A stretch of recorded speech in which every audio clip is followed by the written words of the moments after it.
લગ્નના ફંક્શન શરૂ થયા. અનંત અંબાણી અને રાધિકા મર્ચન્ટના લગ્નની તૈયારીઓ શરૂ થઈ ગઈ છે. લગ્નને હવે ગણતરીના જ દિવસો બાકી છે. આ દરમિયાન લગ્ન પહેલા મામેરા વિધિ માટે આખો પરિવાર એક સાથે જોવા મળ્યો હતો.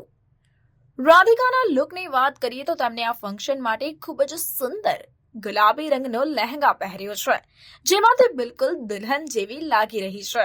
રાધિકાએ માંગ ટીકા, હેવી ડાયમંડ નેકપીસ અને ઇયરિંગ્સ સાથે આ લુકને પૂરો કર્યો હતો.